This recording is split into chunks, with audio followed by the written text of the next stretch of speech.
Movie start होती है तो हम देखते हैं कि एक औरत के घर एक बहुत ही प्यारा बेबी पैदा होता है। वो उसका नाम हरक्यूलिस रखती है। उस वक्त के लोग एक राजा को पूजा करते थे जिसे वो अपना गॉड भी कहते थे और उसका नाम था ज़्यूस। और ये बेबी हमें ज़्यूस का ही दिखाया गया है। दूसरी तरफ हम ये देखते हैं कि ज़्यूस की वाइफ यानी रानी को जब पता चलता है कि ये बच्चा ज़्यूस का है और वो भी किसी इंसान से, अब यहाँ हरक्यूलिस कुछ बड़ा हो चुका था, लेकिन वो उसे मारना चाहती थी और इसीलिए वो 2 सांपों को उसे मारने के लिए भेजती है। लेकिन क्योंकि हरक्यूलिस ज़्यूस का बेटा था तो उसी की तरह पावरफुल था, तो उन दोनों सांपों को अपने पास आने से पहले ही मार गिराता है। अब हम देखते हैं कि हरक्यूलिस काफी बड़ा हो चुका है। वहाँ के राजा उसे कुछ टास्क देती है। हरक्यूलिस इन टास्क से डरने वाला तो ना था, तो वो एक एक करके इनका मुकाबला करने लगता है और टास्क पूरे करने लगता है।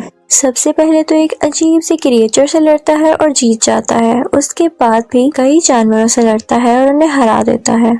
लेकिन एक दिन उसके सामने एक बहुत ही स्ट्रॉन्ग शेर आ जाता है। उस पर कोई तीर भी असर नहीं कर रहा था, लेकिन हरक्यूलिस ने अपनी ताकत से उसे भी मार डाला। फिर हमें एक जगह दिखाई जाती है जहाँ पर कुछ लोगों ने एक लड़की को बुरी तरह से बांधा हुआ था। वो इनफैक्ट हरक्यूलिस का भांजा था कि तभी हरक्यूलिस वहाँ पर आ जाता है और उन सब लोगों को मारकर अपने भांजे को बचा लेता है। फिर हम देखते हैं कि हरक्यूलिस एक जगह पर बैठा होता है तो दूसरे मुल्क के राजा की बेटी आती है और कहती है कि हमें तुम्हारी जरूरत है। वो कहती है कि हमारे खास लोगों ने ही हमारे साथ चीट किया है और हर तरफ लड़ाइयाँ हो रही हैं जिसकी वजह से लोग मारे जा रहे हैं। वहाँ हरक्यूलिस के साथ एक आदमी बैठा होता है तो वो कहता है कि बीवी हमारे पास वक्त नहीं, हाँ अगर तुम ज्यादा पैसे ऑफर करो तो हम जरूर आ सकते हैं। तो वो शहजादी उनसे कहती है कि जंग में लड़ना तो फख्र की बात होती है। तो हरक्यूलिस उसे कहता है कि हमें हथियार बनाने के लिए पैसे भी तो चाहिए।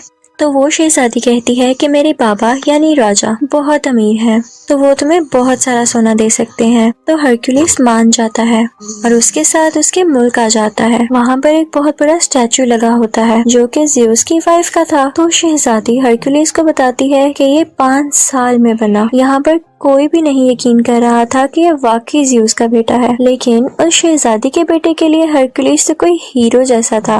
राजा उसे बताता है कि मेरे खास बंदे ने हमसे बगावत यानी चीट किया है और उसके बाद से पूरे मुल्क में लड़ाइयाँ चल रही हैं, इसलिए हमें तुम्हारी मदद की जरूरत है ताकि हम सब कुछ दोबारा ठीक कर सकें। वो उसे ये भी बताता है कि वो एक नॉर्मल इंसान नहीं है बल्कि वो एक जादूगर है और उसे गॉड के अलावा कोई नहीं मार सकता। वो उसे ये भी बताता है कि उसकी सोल्जर की टीम में एक ऐसी क्रिएचर है जो आधा घोड़ा और आधा इंसान है। अब हरक्यूलिस की टीम में जो लड़की आई थी वो पूछती है कि ये क्रिएचर्स कहाँ पर होते हैं। तो राजा का एक आदमी बताता है कि हमने इन्हें ना तो देखा और ना तो ये जानते हैं कि ये कहाँ रहते हैं, हमने तो बस इनके बारे में सुना है। अब हम देखते हैं कि हरक्यूलिस और उसके कुछ साथी यहाँ के किसानों को फाइट सिखा रहे होते हैं क्योंकि इनके पास कोई भी आर्मी फोर्स नहीं थी। हरक्यूलिस उनसे कहता है कि तुम सब एक दीवार की शक्ल में खड़े हो जाओ और जैसे ही वो इस तरह खड़े होते हैं तो हरक्यूलिस का एक आदमी उनकी तरफ भागता हुआ जाता है और वो उनकी बनाई गई शील्ड यानी दीवार को तोड़ता हुआ अंदर भाग जाता है। हरक्यूलिस उन सब से कहता है कि इतनी कमजोर दीवार, अगर इसी तरह रहा तो तुम लोग हार जाओगे। अब यहाँ हरक्यूलिस इन सब फार्मर्स को ट्रेन कर रहा होता है कि हमें पता चलता है कि कुछ लोग इनके मुल्क पर अटैक करने आ रहे हैं। जब ये बात हरक्यूलिस को पता चलती है तो वो जंग करने से मना करता है क्योंकि वो कहता है कि जंग के बाद हमारे पास कुछ भी नहीं रहेगा। लेकिन वहाँ का राजा कहता है कि हम जितनी जल्दी इन लोगों को खत्म करेंगे उतनी जल्दी ही हमारे मुल्क में सुकून हो जाएगा। अब रात में हम देखते हैं कि शहजादी का वही बेटा जो हरक्यूलिस को अपना हीरो मानता था वो उससे मिलने के लिए आता है। वो उससे कहता है कि मुझे आप बहुत अच्छे लगते हैं और मैं भी बड़ा होकर आपकी तरह ही बनूंगा। यहाँ हम देखते हैं कि हरक्यूलिस किसी जानवर के दांत का लोकेट अपने गले से उतार कर उस बच्चे के गले में डाल देता है। वो उसे बताता है कि ये मैं अपने बेटे को देना चाहता था लेकिन अब तुम्हें दे रहा हूँ। अब सब लोग उस तरफ जा रहे थे जहाँ पर इन लोगों ने दुश्मन राजा का मुकाबला करना था। रास्ते में ये लोग देखते हैं कि एक जगह पर कटे हुए सर लटके हैं। तो राजा उन्हें बताता है कि वो यहाँ पर हमसे पहले पहुँच चुका था और हमें डराने के लिए उसने यहाँ के लोगों को मार दिया। हरक्यूलिस कहता है कि हम यहाँ से पैदल जाएंगे और सब चलने लगते हैं, लेकिन हरक्यूलिस नोट करता है कि ये डेड बॉडीज आज की नहीं बल्कि कई दिन पुरानी है और ये उनके लिए एक साजिश थी उनका ध्यान इधर उधर करने के लिए। और तभी हम देखते हैं इनके चारों तरफ एक कबीले के कुछ लोग आ जाते हैं। हरक्यूलिस काफी हैरान होता है कि हम तो इनकी मदद कर रहे हैं और ये उल्टा हमें ही घेरे हुए हैं। फिर हमें पता चलता है कि दुश्मन राजा एक जादूगर था और वही इन लोगों के दिमाग को भी कंट्रोल किया करता था। यहाँ पर ये कबीले वाले हरक्यूलिस और उसकी टीम यानी साथियों पर हमला कर देते हैं। इन सब में बहुत लड़ाई होती है और हरक्यूलिस बहुत अच्छी तरह से इनका मुकाबला करता है और सबको मार गिराता है। अब यहाँ का राजा काफी परेशान हो जाता है क्योंकि उसके सिपाही मारे गए थे। हरक्यूलिस उसे कहता है कि मैंने तो आपसे पहले ही कहा था कि अभी ये सब ठीक नहीं है, मुझे अभी भी उनको कुछ सिखाना था। तो राजा उसकी बात मान लेता है, लेकिन हम देखते हैं कि हरक्यूलिस अब बहुत परेशान रहने लगा था और रातों को भी जागता था। वो ख्वाब देखता है कि उसकी फैमिली मर चुकी है और उसे अपने ख्वाब में 3 मुंह वाला क्रिएचर भी दिखाया जाता है। हरक्यूलिस के आदमियों में से एक आदमी उससे कहता है कि यहाँ आने से पहले मैंने ऐसे क्रिएचर से बात की जो कि गॉड की बात सुनकर इंसानों तक पहुँचाती हैं और फ्यूचर के बारे में भी बताती हैं, और उन्होंने तुम्हारे बारे में ये कहा कि तुम्हें अपना इनकम्प्लीट काम पूरा करना होगा। लेकिन हरक्यूलिस बहुत परेशान था तो इस बात पर इतना ध्यान नहीं देता। हरक्यूलिस की एक बीवी और 3 बच्चे थे और उसके बच्चों को मार दिया गया था, जिसका कसूरवार भी उसे ठहराया गया और इसी वजह से उसे अपने मुल्क से भी निकाल दिया गया था। खैर, ये सब लोग दुश्मन राजा की तरफ पहुंच जाते हैं। देखने से तो ये लग रहा था कि जिन फार्मर्स को हरक्यूलिस ने थोड़ी बहुत लड़ाई सिखाई थी वो ठीक से लड़ नहीं सकेंगे और हार जाएंगे, लेकिन लकीली वो ये जंग जीत जाते हैं। फिर हम देखते हैं कि वो दुश्मन राजा हरक्यूलिस की तरफ बढ़ता है ताकि उसे मार सके। तो हरक्यूलिस फौरन से उसका घोड़ा गिराकर उसे कैद कर लेता है। कैद करने के बाद वो उसे राजा के पास ले जाता है। वो दुश्मन राजा कहता है कि तुमने मुझे बिला वजह कैद किया है, मैंने तुम्हारे मुल्क का कुछ नहीं बिगाड़ा। तो हरक्यूलिस कहता है कि अगर तुमने नहीं किया तो फिर किसने किया है। तो दुश्मन राजा उनसे कहता है कि तुम जरा खुद सोचो, जिस राजा के लिए तुम लड़ रहे हो अगर वो इतना ही अच्छा और ताकतवर है तो उसकी फौज उसके साथ क्यों नहीं है और उसे तुम्हारी क्यों जरूरत पड़ रही है। तुम जिसके लिए लड़ रहे हो वो इंसान ठीक नहीं है। रात को एक इवेंट होता है जिसमें राजा के सर पर ताज रखा जाता है क्योंकि उसने हर जगह कब्जा जो कर लिया था। वहीं पर उसका दुश्मन राजा भी बंधा हुआ था। सब उस पर हंस रहे थे, लेकिन राजा की बेटी यानी शहजादी जब ये सब कुछ देखती है तो उसे बिल्कुल अच्छा नहीं लगता। उसे उस दुश्मन राजा पर बहुत तरस आता है। हरक्यूलिस ये सब कुछ देख रहा था तो शहजादी के पास जाकर पूछता है कि ऐसा क्यों है, तुम्हारी आंखों में उसके लिए रहम क्यों आया? जो सच है तो मुझे बता सकती हो। वो बताती है कि जिस मुल्क का ये राजा है वहाँ का राजा मेरा शौहर था, लेकिन मेरे बाप ने उसे जहर दे दिया और खुद राजा बन गए, और ये राजा जिसे तुम लोग कैद करके लाए हो ये मेरे शौहर का खास आदमी था और इसीलिए वो मेरे बाप के खिलाफ हुआ और जंग शुरू होने लगी। वो कहती है कि इस सब में उस दुश्मन राजा का कोई कसूर नहीं, बल्कि वो तो हमारा दुश्मन है भी नहीं। इस सब के पीछे मेरे बाप का हाथ है, लेकिन मैं अपने बाप के सामने इसलिए कुछ नहीं बोल सकी क्योंकि मेरा एक छोटा सा बेटा है जो कि अभी उनके कंट्रोल में है।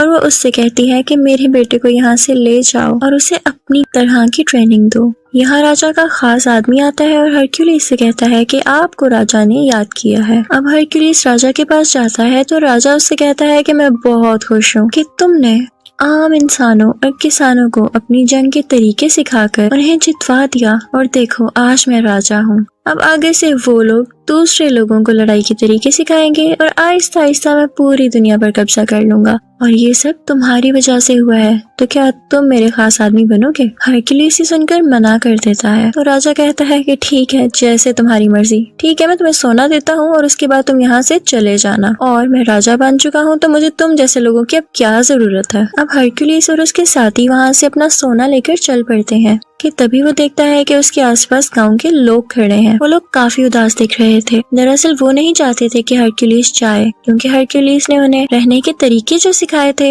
हरक्यूलिस जैसे ये देखता है वो अपने सोने की थैली फेंकता है और कहता है कि मैं यहीं रहूंगा क्योंकि यहाँ के लोगों को मेरी जरूरत है। हरक्यूलिस का एक साथी कहता है कि आप क्या कर रहे हैं, हमें अपना सोना मिल चुका है और हमें यहाँ से निकलना चाहिए। लेकिन हरक्यूलिस के बाकी साथी भी अपना सोना फेंक देते हैं और हरक्यूलिस के साथ ही रुक जाते हैं, सिवाय उसी एक साथी के। वो अपना सोना लेकर वहाँ से चला जाता है। अब हरक्यूलिस के साथी सीधा राजा के कमरे में आते हैं, लेकिन राजा के आदमी इन सबको घेर लेते हैं। यहाँ शहजादी और उसका बेटा भी होते हैं। अब राजा का खास आदमी उसे बताता है कि आपकी बेटी हरक्यूलिस को कह रही थी कि मेरे बेटे को अपने साथ ले जाओ। ये सुनते ही राजा अपनी बेटी से उसके बेटे को छीन लेता है यहाँ पर राजा का एक आदमी हरक्यूलिस पर अटैक करता है जिससे वो बेहोश हो जाता है और जब उसे होश आता है तो वो देखता है कि वो बड़ी बड़ी जंजीरों से बंधा हुआ है और तभी वहाँ पर उस मुल्क का राजा आ जाता है जहाँ पर हरक्यूलिस बड़ा हुआ था। हरक्यूलिस ने हमेशा उसका साथ दिया और उसके लिए कई जंगें लड़ी, लेकिन यहाँ पर इसने भी चीट किया और उसी बुरे राजा के साथ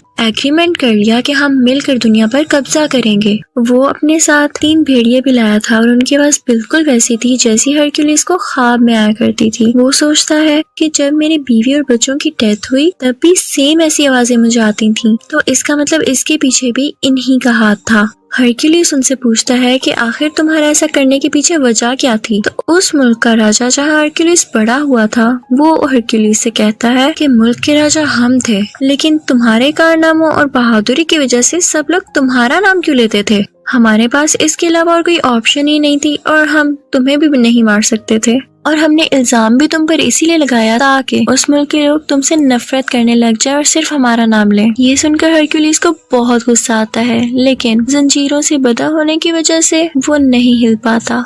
अब यहाँ हम देखते हैं कि वो राजा सबको एक एक करके मारने का प्लान कर रहा था और इसके लिए सबसे पहले वो अपनी ही बेटी को मारने लगता है। ये देखकर हरक्यूलिस घबरा जाता है तो उसका साथी उससे कहता है कि तुम कर सकते हो, अगर तुम हिम्मत हार गए तो हमारा क्या होगा। ये सुनते ही हरक्यूलिस में काफी हिम्मत आती है और वो उन जंजीरों को तोड़ देता है और खुद को आजाद कर लेता है। वो फौरन भागकर उस शहजादी के पास जाता है और उसे बचा लेता है। अब वो 3 भेड़िए हरक्यूलिस की तरफ आते हैं और उस पर अटैक कर देते हैं, लेकिन हैरानी की बात यह है कि वो उन तीनों को मार देता है। वो अपने साथियों को और उस बेचारे राजा को, जिसको ये लोग दुश्मन समझ रहे थे, आजाद कर देता है। अब वो दोनों बुरे राजा यहाँ से भाग गए थे, लेकिन हरक्यूलिस किसी तरह से उस राजा को पकड़ लेता है जिसके मुल्क में वो बड़ा हुआ। वो उसे उसी के खंजर से मार देता है, बिल्कुल उसी तरह जैसे उसने इसकी फैमिली को मारा था। इसके बाद वो अपने साथियों को लेकर महल चला जाता है। वो देखता है कि राजा बहुत ज्यादा फौज के साथ खड़ा है और एक आदमी ने शहजादी के बेटे के गले पर खंजर रखा हुआ है। राजा हुक्म देता है कि इस बच्चे को मार दिया जाए, लेकिन तभी वो आदमी वहाँ पर आता है जो हरक्यूलिस का साथी था और सोना लेकर वहाँ से चला गया था। वो फौरन से तीर से उस आदमी को मार देता है जो कि उस बच्चे को मारने वाला था। वो सब उस छोटे बच्चे को बचा लेते हैं, लेकिन अब उस दुश्मन राजा की पूरी फौज इन पर अटैक करने लगती है। हरक्यूलिस भी बराबर इनका मुकाबला करता है। इसी दौरान हरक्यूलिस के एक साथी की डेथ हो जाती है क्योंकि वो बहुत जख्मी हो चुका था। अब उस राजा की बाकी फौज भी इनकी तरफ बढ़ रही थी, लेकिन हम देखते हैं कि हरक्यूलिस के आदमियों ने बिल्कुल वैसी ही दीवार यानी शील्ड बनाई हुई थी जिसको तोड़ना नामुमकिन था। हरक्यूलिस वहाँ पर देखता है कि ज़्यूस की वाइफ की वहाँ पर बहुत बड़ी स्टैचू है। जैसे ही उस राजा के सोल्जर्स ऊपर आ रहे होते हैं तो हरक्यूलिस उस स्टैचू को नीचे की तरफ गिरा देता है। वहाँ से सब सोल्जर्स वापस आना शुरू कर देते हैं। जब राजा ये सब देखता है तो अपने सोल्जर्स पर गुस्सा होता है कि जाओ हरक्यूलिस को मारो, लेकिन तभी स्टैचू उस पर आकर गिरता है और वो राजा मारा जाता है और राजा के सब सोल्जर्स और बाकी सब लोग भी हरक्यूलिस की ये बहादुरी देखकर उसके सामने झुक जाते हैं। लोग अभी भी नहीं जानते थे कि ये वाकई ज़्यूस का बेटा है भी या नहीं, लेकिन ये जरूरी नहीं था क्योंकि वो इतना ज्यादा बहादुर और ताकतवर था कि इस चीज ने उसे आम लोगों से ऊपर कर दिया था। वो लोगों का ख्याल भी रखा करता था, इसीलिए सब लोग हरक्यूलिस की तारीफ करने लगे थे और यहीं पर कहानी की एंडिंग हो जाती है। Thank you for